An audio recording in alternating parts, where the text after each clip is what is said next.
오늘은 우리 하나님의 약속과 아브라함의 믿음이라는 제목으로 우리 아브라함 이야기를 살펴보도록 하겠습니다. 오늘날 우리가 하나님을 믿는다고 할 때 구체적으로 우리는 하나님의 무엇을 믿는다고 할 수 있겠습니까? 우리는 하나님의 말씀을 믿는다.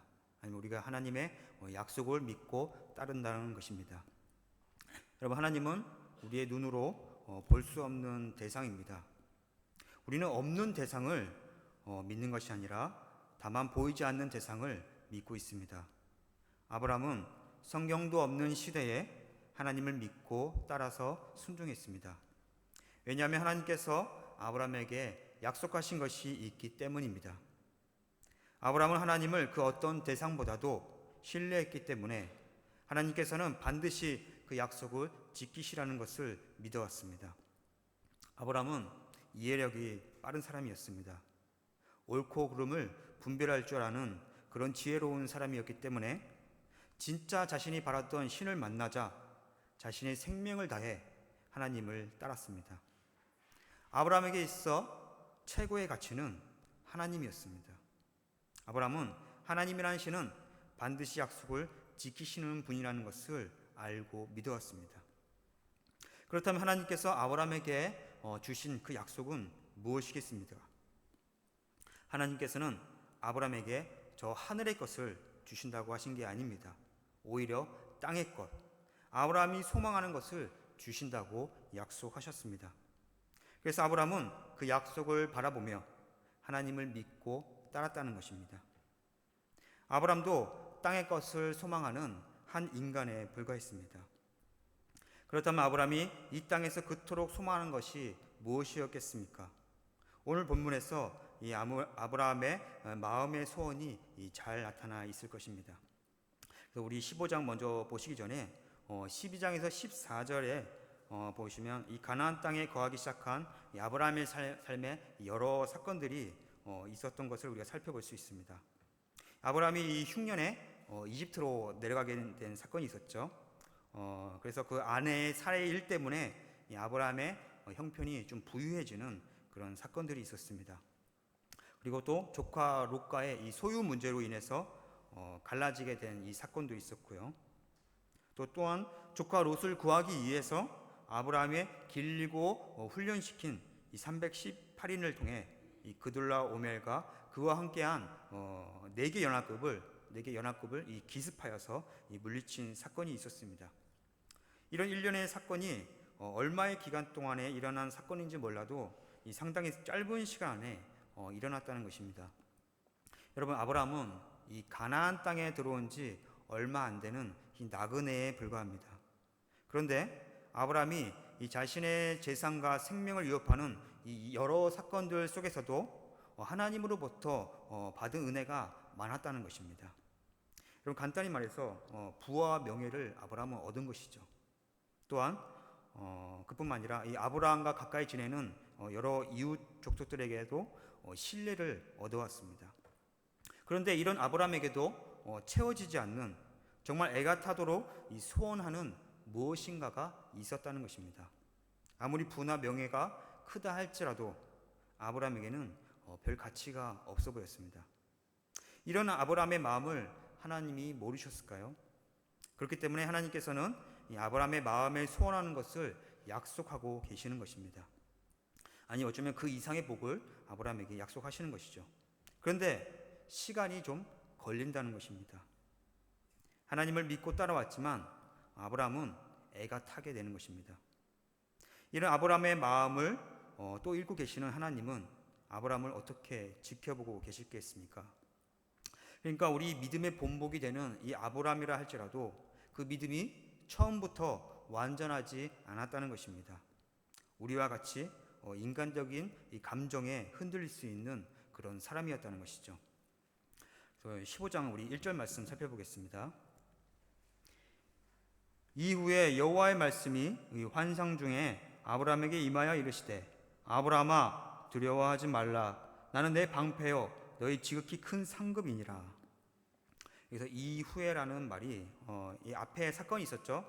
엘라망 이 그돌라 오멜과 그 연합군을 쳐부신 그 후가 되는 것입니다.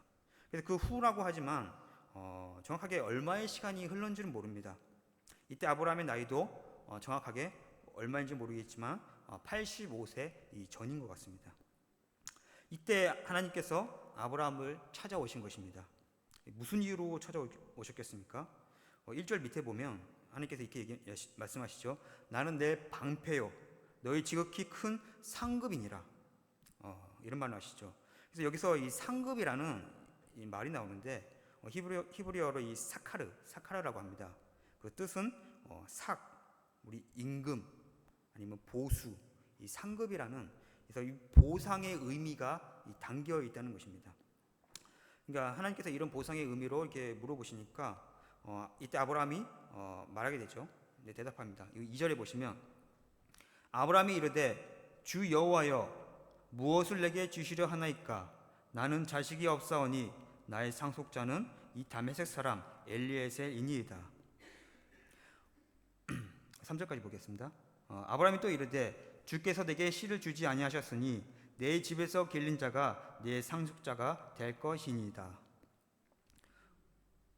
그러니까 아브라함이 지금 하나님께서 말하는 의도는 지금 자신이 지금 하나님의 말씀을 순종하여서 이 낯선 땅, 이 가나안 땅에 왔게 됐다는 것이죠. 근데 이렇게 왔는데 하나님 무엇으로 지금 보상하신다는 것입니까? 그러면서 아브라함의 마음에 있는 소원을 말하게 되는 것입니다. 아브라함의 소원은 뭡니까? 바로 자신에게 자식이 없다는 것이죠. 지금까지 아들처럼 생각했던 이 조카 롯도 아브라함 곁을 떠나버렸습니다. 그리고 이제는 믿을 만한 자는 이 다메섹 엘리에셀이라는 이 종뿐이라는 것입니다. 그래서 하나님께서는 아브라함을 처음부터 약속하시길 그를 복의 근원으로 만드시고 그의 이름을 창대케 하시고 또 땅을 주시고 그리고 그의 후손을 이 티끌처럼 많게 하신다는 그런 약속을 하셨습니다. 그런데 지금 당장 아들이 없는데 아브라함에게 무슨 소용이 있겠습니까? 아브라함 말 속에는 은근히 하나님을 원망하는 마음이 담겨 있습니다. 그래서 하나님께서 이런 아브라함의 마음을 알기 때문에 그 마음을 읽으시고 아브라함을 찾아오신 것입니다. 그리고 아브라함의 마음이 흔들리지 않도록 이 분명한 약속을 세워 아브라함의 믿음을 지키기를 바라셨던 것입니다. 4절 보겠습니다. 여호와의 말씀이 그에게 임하여 이르시되 그 사람이 내 상속자가 아니라 네 몸에서 날 자가 내 상속자가 되리라 하시고 그를 이끌고 밖으로 나가 이르시되 하늘을 우러러 무뼈를 셀 수 있나 보라. 또 그에게 이르시되 내 자손이 이와 같으니라. 이제껏 아브라함이 인간적인 노력으로 이 자식을 낳으려고 얼마나 노력을 많이 했겠습니까? 그러나 이 점점 늙어가는 이 자신과 자기 아내 사라를 보면서 이제 더 이상 안 되겠다라는 그런 생각이 드는 때였는데 이제 하나님께서 말씀하시길 아브라함의 몸에, 그러니까 네 몸에서 후사가 나오겠다는 그런 약속을 하시는 겁니다. 그래서 그 후사를 통해 내가 큰 민족을 이루겠다고 하나님께서 약속을 하시죠. 그러니까 이제 아브라함이 이제 6절에 이렇게 반응하죠. 아브라함이 여호와를 믿으니 여호와께서 이를 그의 의로 여기시고 이런 아브라함의 모습을 보면 참 아브라함 참 순수하다. 근데 순수한 것이지 아브라함이 바보 같지는 않는 것입니다. 그리고 아브라함의 사람은 누구보다도 이 사리 판단이 정확한 사람이고 이해력이 빠른 사람입니다. 그렇기 때문에 아브라함의 생각 속에, 이 인식 속에는 하나님은 충분히 그럴 만한 능력이 있으신 분이라는 것을 알았다는 것입니다.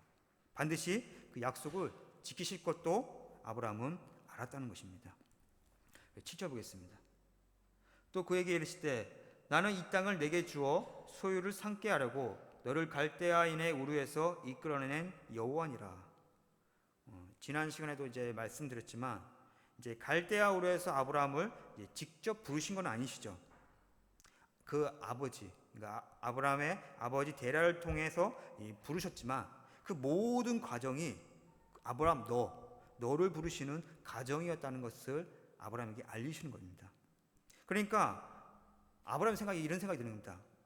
아이고 하나님, 이 가나안 땅을 주려고 저를 이곳까지 불러왔다는 것입니까? 라고 이제 묻게 되는 것이죠. 그래서 8절에 보면 이렇게 얘기하죠. 그가 이르되 주 여호와여, 내가 이 땅을 소유로 받을 것을 무엇으로 알리이까? 여러분, 지금 그러니까 아브라함 입장에서는 이거 이해가 되지 않는 것입니다. 지금 아브라함이 이 가나안 땅에서 어떤 처지에 처해 있습니까? 아브라함은 이 땅에서 살고 있는 정착민이 아닙니다. 나그네에 불과하다는 것입니다. 그리고 이 가나안 및 변방으로 양을 치며 유리하는 나그네였다는 것입니다. 그런데 어떻게 이런 사람이 이 가나안 땅을 얻을 수 있는지 이해가 가지 않는다는 것이죠. 그래서 성경에서는 다루지 않고 있지만 이 가나안 땅에는 성경에서 명하지 않는 수많은 이 도시 국가들이 있습니다. 여러분, 좋은 땅일수록 약한 족속이 살겠습니까? 강한 족속이 살겠습니까? 강한 족속이 살고 있는 것입니다. 그래서 아브라함은 그런 도시들을 피해서 주로 이 남방 지역을 이동하며 양을 치고 있었다는 것입니다. 여러분, 양을 먹이니까 한 곳에서만 정착할 수 없죠. 여러분, 그렇다고 해서 아브라함이 막 이곳저곳 정처 없이 떠돌아다니는 것이 아닙니다. 어느 특정 지역을 이 거주지로 삼고 이렇게 왔다 갔다 하면서 이제 양도 치고 그리고 또 소규모로 농사도 지었습니다. 그래서 여러분, 이스라엘 이 날씨를 보면, 기후를 보면 이스라엘은 겨울이 우기입니다. 그래서 겨울에 내린 비로 자란 이 초지를 이 아브라함이 찾아서 이제 양을 먹이는 것입니다. 주로 이제 브엘세바나 이제 네게브 남방 지역, 네게브 지역으로 이제 이동을 합니다. 그리고 여름에는 덥지 않습니까? 뜨거울 때는 어디로 가야 되죠? 낮은 곳이 아니라 높은 곳으로 가게 되는 것입니다. 그래서 이제 주로 이제 아브라함이 갔던 산지가, 높은 산지가 이제 헤브론이죠. 헤브론 근처입니다. 헤브론으로 들어간 것이 아니라 헤브론 근처. 그리고 자기와 이 동맹 관계를 맺은 이 마므레 땅에 머무르게 된 것입니다. 그래서 성경에서는 이 마므레 상술이 이 수풀이라는 그런 말이 자주 등장하고 있습니다. 그래서 이런 처지에 있는 아브라함이 어떻게 이 땅을 얻을 수가 있겠습니까? 그 강한 족속들을 이 가나안에 있는 도시마다 다 쫓아내야 되지 않겠습니까? 뭐 하나님이라면 충분히 가능하시겠지만 어떻게 아무 이유 없이 그 사람들을 다 쫓아낼 수가 있겠습니까? 그러니까 지금 아브라함의 머릿속에는 이제 이해할 수 없는 약속들을 하나님께서 하고 계시니까 이것을 믿어야 할지 어떻게 받아야 할지 머릿속에 이제 복잡해지는 거죠. 그래서 그런 아브라함을 이제 하나님께서 생각하사 그 약속을 계획을 이제 친절히 이제 설명해 주시죠. 9절 보시면 여호와께서 그에게 이르시되 그렇다면 나를 위해서 3년 된 암소와 3년 된 암염소와 3년 된 순양과 산비둘기와 질비둘기 새끼를 가져올지니라. 아브라함이 그 모든 것을 가져다가 그 중간을 쪼개고 그 쪼갠 것을 마주 대하여 놓고 그 새는 쪼개지 아니하였으며 솔개가 그 사체 위에 내릴 때에는 아브라함이 쫓았더라. 해질 때에 아브라함에게 깊은 잠이 임하고 큰 흑암과 두려움이 그에게 임하였더니 여호와께서 아브라함에게 이르시되 너는 반드시 알라. 내 자손이 이방에서 객이 되어 그들을 섬기겠고 그들은 400년 동안 내 자손을 괴롭히리니 그들이 섬기는 나라를 내가 징벌할지며 그 후에 내 자손이 큰 재물을 이끌고 나오리라. 너는 장수하다가 평안히 조상에게로 돌아가 장사될 것이요 내 자손은 4대 만에 이 땅으로 돌아오리니 이는 아모리 족속의 제약이 아직 가득 차지 아니함이라 하시더니 해가 져서 어두울 때에 연기나는 화로가 보이며 타는 횃불이 쪼갠 고기 사이로 지나더라. 그래서 아브라함이 이렇게 좀 머릿속이 복잡할 때에 하나님께서 아브라함에게 이런 설명을 해주시는 거죠. 그래서 그 약속은 당장 이루어질 약속이 아니라는 것입니다. 상당히 시간이 흘러져서 이루어질 일이고 또한 그 시간 동안 이 아브라함의 자손들이 어떤 과정을 통해 가나안 땅을 차지할지를 아브라함에게 깨닫게 하시는 것입니다. 그리고 아무 이유 없이 이 가나안 족속들을 내어 쫓는 것이 아니라 그들의 제약이 찰 때, 그 제약이 그들의 목에까지 찰 때 그때 하나님께서 그들을 심판하신다는 것입니다. 그리고 오랜 후에 이루어질 약속이시지만 하나님께서 이 약속을 반드시 이제 지키실 것을 이제 약속으로 이제 체결하시는데 하나님께서 어떤 약속을 이때 체결하시냐면 하나님께서 피의 약속을 이제 체결하시는 겁니다. 그럼 그 시대 고대 중건대 시대에 사람들이 언약을 맺는 방법들이 여러 방법들이 있습니다. 주로 이제 말로 우리가 입으로 하는 그런 언약의 방법들이 있습니다. 아니면 증거의 돌을 쌓는다든지, 돌을 세운다든지 이런 것들을 통해서 주로 이제 언약을 체결하죠. 동맹 관계를 맺거나. 근데 여기서 하나님께서 맺는 이 언약 방법은 그런 것이 아니라 여러 가축을 각을 떠서 그 중간을 쪼개서 언약을 맺는 그런 방법이었다는 것입니다. 그러니까 그 가축을 다 쪼개놓으면 그 가축 중간에 쪼갠 사이로 피가 흐르지 않겠습니까? 그 피가 흐르는 그 중간을 그 언약을 맺은 대상자가 지나가게 되는 것입니다.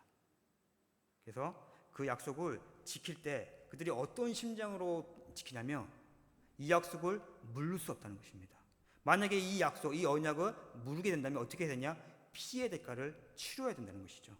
그래서 이 언약을 어긴다는 것은 자신의 목숨으로 그 언약을 반드시 지켜야 된다는 것을 이제 알게 하시는 겁니다. 근데 이 15장 17절에 보면은 하나님께서 그 쪼갠 고기 사이로 하나님께서 지나가시는 겁니다.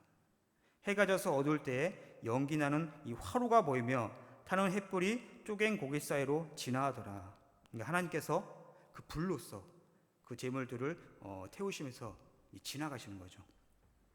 여러분 이제 앞에서도 제가 말씀드렸지만 지금까지 하나님께서 이 아브라함과 그리고 아니면 노아와 이 언약을 맺을 때에 보시면 하나님께서 이 일방적인 이 언약을 맺으신다는 겁니다.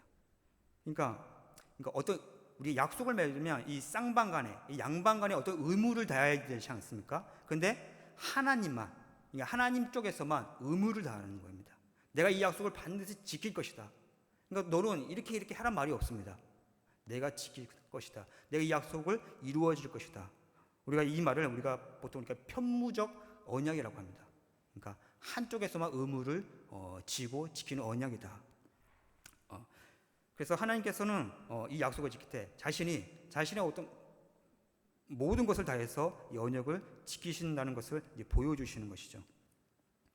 18절입니다. 그날에 여호와께서 아브라함과 더불어 언약을 세워 이르시되 내가 이 땅을 애굽 강에서부터 그 큰 강 유브라데까지 네 자손에게 주노니 곧 겐 족속과 그니스 족속과 감몬 족속과 헷 족속과 그니스 족속과 르바 족속과 아모니 족속과 가나안 족속과 기르가스 족속과 여부스 족속의 땅이니라 하셨더라. 그래서 이제 하나님께서 아브라함에게 이 언약을 체결하실 때 이제 구체적으로 그 아브라함의 후손들이 차지할 땅의 이제 지경을 이제 알려주시는데 이 땅의 지경은 이 어느 때에 이루어지냐면 다윗과 이 솔로몬 시대에 가서야 하나님께서 말씀하신 이 땅의 이 경계, 이 지경이 완전히 이제 이루어지는 것입니다. 그러니까 이제 아브라함이 마음이 이제 조금씩 흔들리기 시작하니까 다시는 이런 마음이 흔들리지 않도록 하나님께서 이 분명한 이 피의 언약을 이제 세우시는 것이죠. 그리고 아브라함이 그렇게 소원하는 자식도 약속하신다는 그런 언약을 말씀하시는 겁니다. 그래서 이제 15장에 이어서 이제 16장으로 이제 넘어가게 될 것인데요. 이때 이 16장에 보면 아브라함의 나이 이제 85세가 됩니다. 그래서 앞에 언약을 맺은 지 얼마의 시간이 지났는지 모르지만 이 아브라함의 아내 사레가 실수를 좀 합니다. 무슨 실수냐면 하나님께서 이 아브라함의 몸에 날 후손을 주신다고 약속을 하셨습니다. 그런데 아브라함의 아내 사레가 보니까 아무래도 자신의 상태가 아기를 가질 수 없는 상태가 되었다는 것입니다.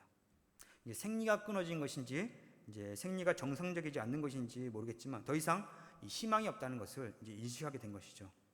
이때 사라의 심정은 어떻겠습니까? 이제 말로 할 수 없는데 어찌되었던 사라가 어떤 생각을 했는지 아브라함의 후사를 세워야 되겠다는 그런 생각을 품게 됩니다. 그래서 어떤 생각을 했냐면 자신이 이집트에서 데려온 종 이 하갈을 이 아브라함의 품에 들어가게 하는 것이죠. 그래서 저는 여기서 보니까 이 사례가 자신의 종 이 하갈을 자신의 이 씨바지로 들여보낸 줄 알았는데 그게 아니라 씨바지로 보낸 게 아니라 아브라함이 첩으로 보낸 것입니다. 그러니까 여러분 사례를 보면 참 대단한 사람 아닙니까? 이 자신의 이런 아픈 심정과 이 수치가 얼마나 크겠습니까?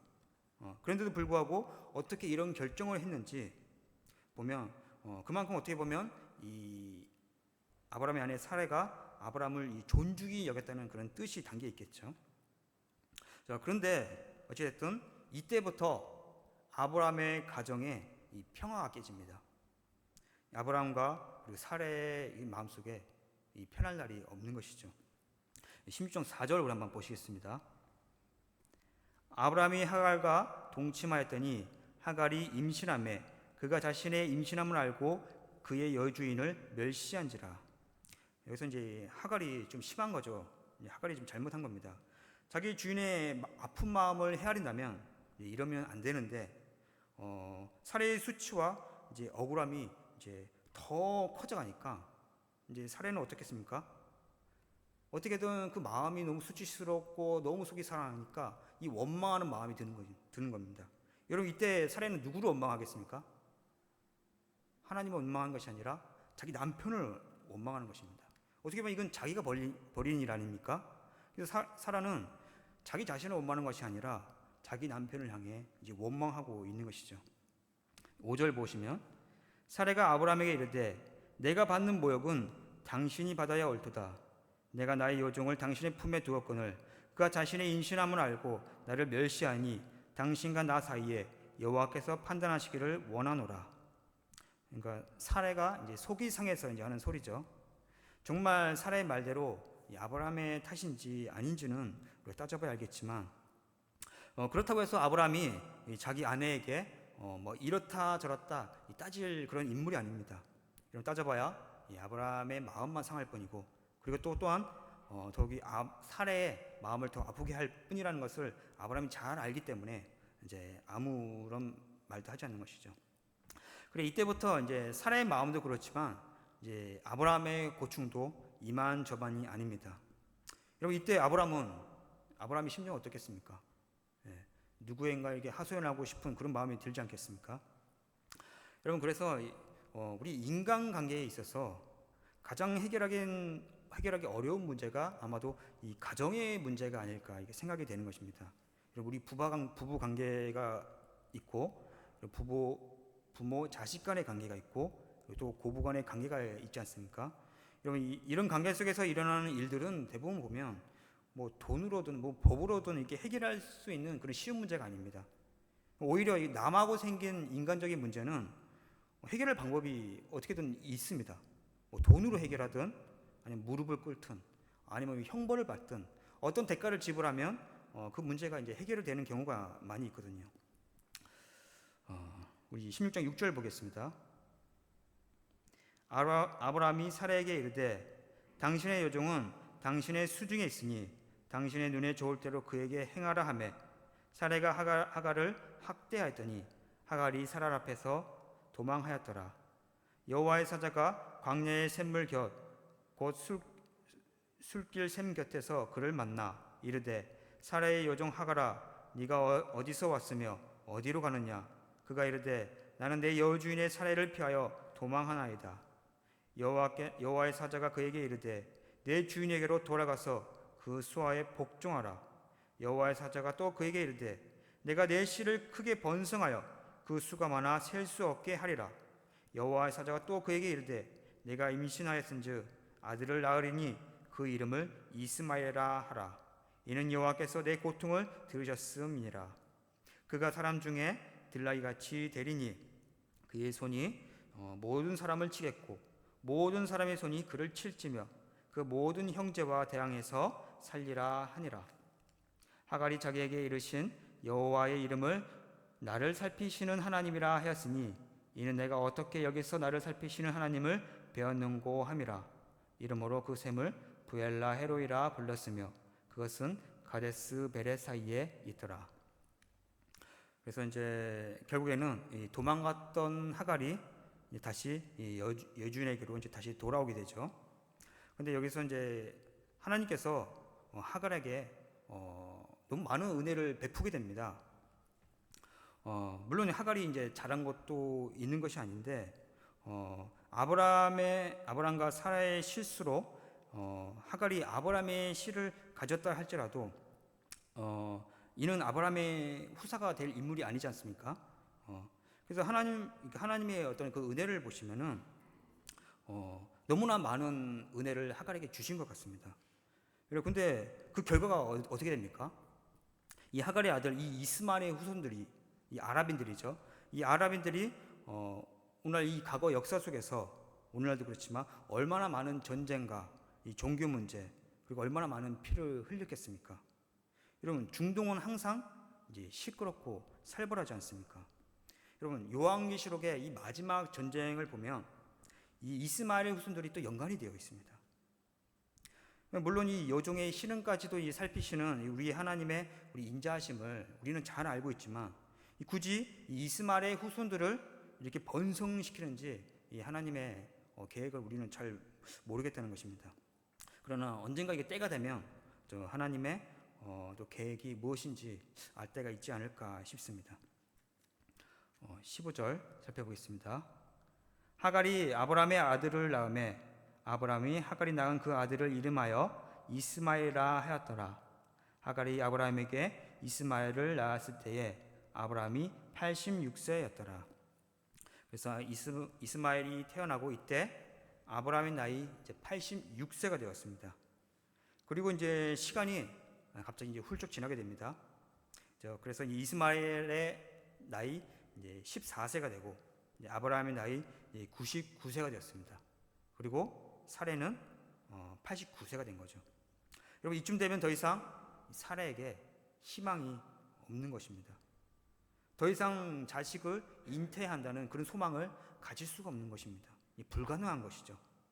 그러다 보니 이 아브라함도 이스마엘을 통해서 이 하나님의 약속이 이루어지지 않을까 하는 그런 착각을 하게 되는 것입니다. 그러니까 아브라함도 어쨌거나 이 이스마엘에게 애정이 갈 수밖에 없는 것이죠. 그런데 여러분 생각해 보십시오. 이 자식을 낳지 못하는 이 사라의 마음을 헤아리지 못하는 아브라함이 아니지 않습니까? 그러니까 어떻게 마음 편하게 이 이스마엘을 품을 수가 있겠습니까? 또 여전히 사라는 이 자신의 수치와 이 원망을 누구에게 돌리겠습니까? 그렇기 때문에 지난 13년 동안 아브라함의 가정에 이 평화가 없다는 것입니다. 여러분 사례도 그렇지만 그 모든 것들을 받아들여야 하는 이 아브라함의 이 고민과 근심은 또 얼마나 컸겠습니까? 이런 자신의 가정을 바라보는 아브라함은 또한 하나님의 약속을 어떻게 바라보게 되겠습니까? 여러분 아브라함의 마음속에 하나님을 원망하는 그런 마음이 있지 않겠습니까? 그래서 아브라함이 하나님을 향한 마음이 처음 같지 않는 것입니다. 그가 하나님을 향한 믿음이 흔들리고 있다는 것을 하나님도 인지하시는 거죠. 이럴 때 다시 한번 하나님께서 아브라함을 찾아오시고 이제 시험해 보시는 것입니다. 이런 아브라함의 어려운 형편 속에서도 그 믿음이 어떤지 직접 살펴보시기를 원하신다는 것입니다. 하나님께서는 아브라함의 믿음이 어떤지 여러분 그냥 그 마음속에 있는 믿음을 그냥 살펴보시는 것이 아니라 실제 아브라함의 믿음이 어떻게 나타나는지 직접 보고 싶다는 것입니다. 그래서 어떻게 하나님이 그의 믿음을 확인하시겠습니까? 우리 17장 우리 1절에 보면 이런 말이 있죠. 아브라함이 99세 때에 여호와께서 아브라함에게 나타나서 그에게 이르시되 나는 전능한 하나님이라. 하나님에게는 불가능이 없다는 것이죠. 너는 내 앞에서 행하여 완전하라. 여러분 이게 무슨 뜻입니까? 지금 하나님은 내가 지금 나에 대한 믿음이 완전하다는 것을 너의 행함으로 보이라는 것입니다. 너희 마음속에 있는 그 믿음을 행함으로 보여주라는 것입니다. 그래서 우리 보통 믿음이라는 것을 우리가 마음으로 믿고 우리가 고백하는 것을 믿음이라고 하지만 사실 이것은 믿음의 시작인 것입니다. 여러분, 이런 믿음은 아직까지는 불안정한 믿음입니다. 그래서 이런 믿음은 어떤 시련과 어려움이 올 때 흔들릴 수 있다는 것이죠. 그래서 어떠한 상황 속에서도, 어떠한 시련 속에서도 아브라함의 믿음이 흔들리지 않고 하나님을 믿을 수 있는 그 고백이 흘러나와야 된다는 것입니다. 그래서 믿음은 이 단번의 고백으로 이루어지는 것이 아닙니다. 우리의 삶 전체에서 우리 믿음이 자라나고 이 성숙하게 되어야 된다는 것입니다. 그래서 하나님께서는 믿음이 변치 않는지, 지금도 여전히 처음에 믿음을 갖고 있는지 확인하고 싶으신 겁니다.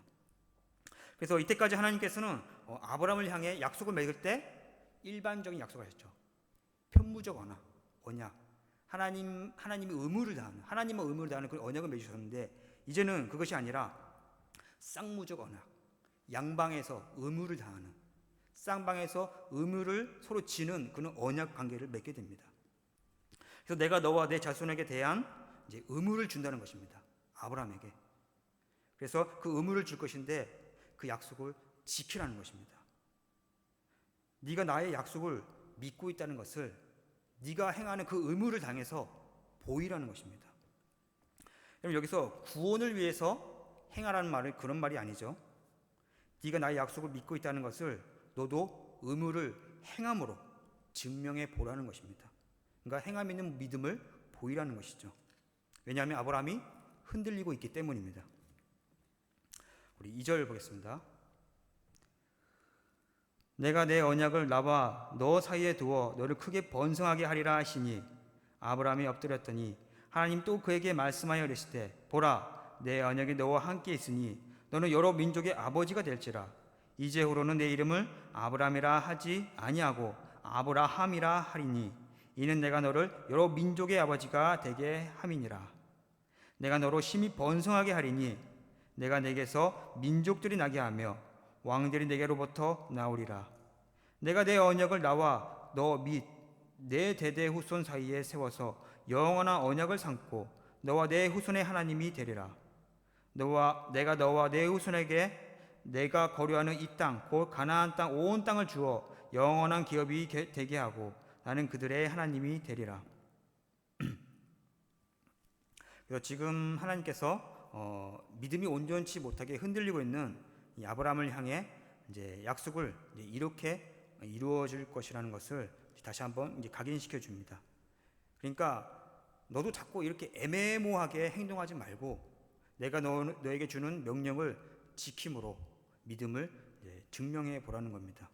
그래서 아브라함과 그에게 속한 모든 후손들이 지킬 의무를 이제 아브라함에게 주는데 그 의무가 바로 할례가 되는 것입니다. 그래서 할례를 행함으로 하나님의 약속을 바라보는 아브라함의 믿음이 완전한지 이제 증명하여 이제 보여주라는 것입니다. 9절 보겠습니다.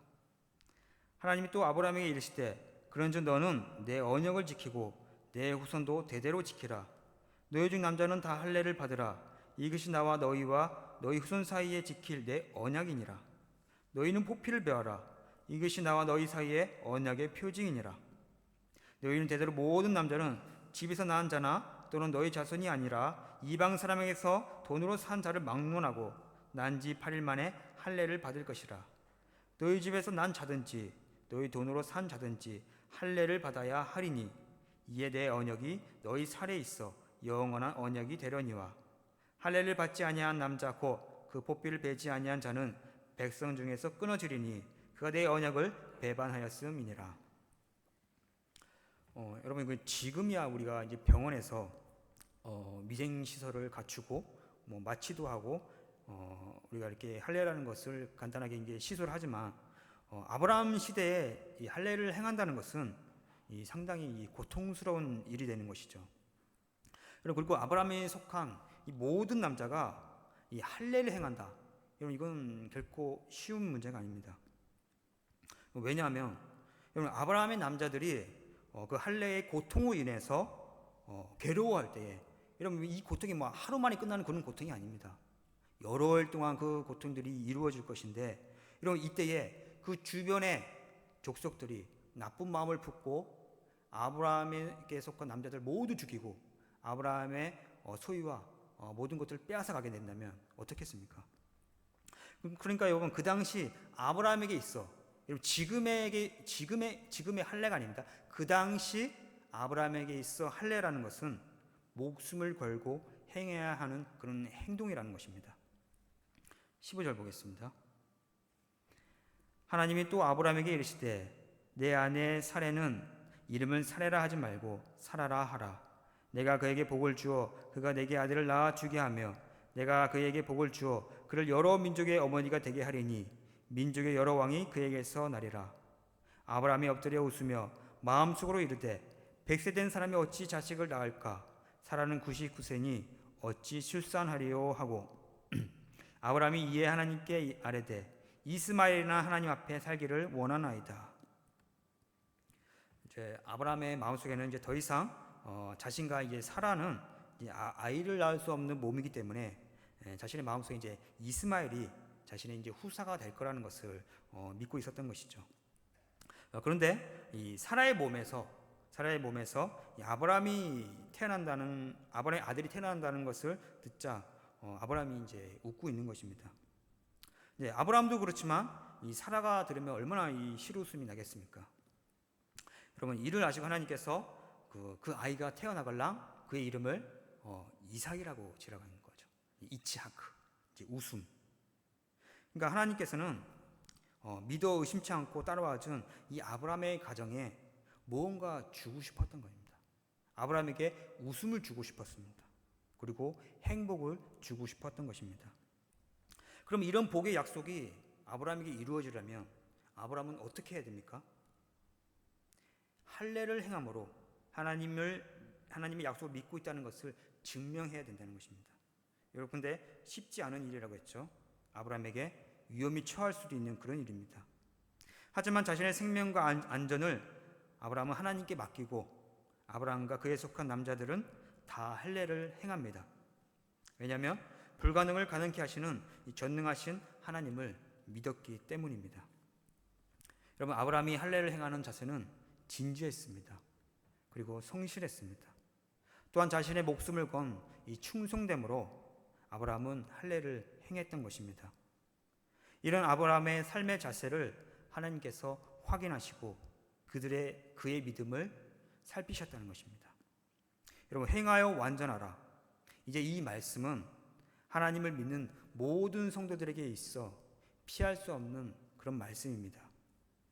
그래서 우리의 믿음은 하나님과 사람들에게 보여줄 수 있는 믿음이 되어야 합니다. 현재는 나의 삶이 정말로 하나님을 믿는 성도로서의 삶을 살고 있는지 우리는 우리의 삶을 늘 성경 말씀에 비추어 봐야 된다는 것입니다. 그리고 고칠 것이 있으면 바르게 우리의 행위를 고쳐야 되는 것입니다. 여러분, 그게 바로 믿음이라는 것입니다. 여러분, 아브라함은 처음부터 그의 믿음이 온전치 못한 사람이었습니다. 하나님께서는 그런 아브라함의 믿음을 보시고 의롭게 여기셨기도 했습니다.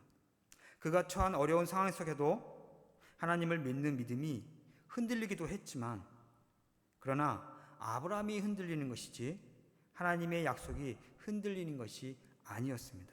그래서 하나님께서는 그의 믿음이 어떤 상황 속에도 흔들리지 않기를 바라셨던 것입니다. 사랑하는 성도 여러분, 행함이 없는 믿음은 죽은 믿음이라고 합니다. 살아서 성장하는 믿음은 이 예배당에서 주여 주여 하는 믿음이 아닙니다. 우리 삶의 현장에서 하나님의 뜻대로 행하는 그런 믿음이 바로 참 믿음이 되는 것입니다. 그 믿음의 현장이 결코 쉽지 않을지도 모릅니다. 어떤 어려움과 시련의 일들이 닥칠지도 모릅니다. 그럴 때일수록 우리가 근심하고 걱정하는 것이 아니라 살아계신 우리 하나님과 그분께서 주신 약속을 믿고 우리는 승리해야 하는 것입니다. 그럴 때일수록 우리의 믿음은 더욱 드러나게 될 것이며 더욱 빛나게 될 것입니다. 또한 하나님께서 우리의 믿음을 보시고 충분히 믿음 있노라 인정하시며 착하고 충성된 종이라 이 칭찬을 하게 될 것입니다. 우리 사랑하는 성도가 모두 하나님의 사랑과 칭찬을 받는 사랑하는 성도가 되기를 주님의 이름으로 바라고 기도하겠습니다.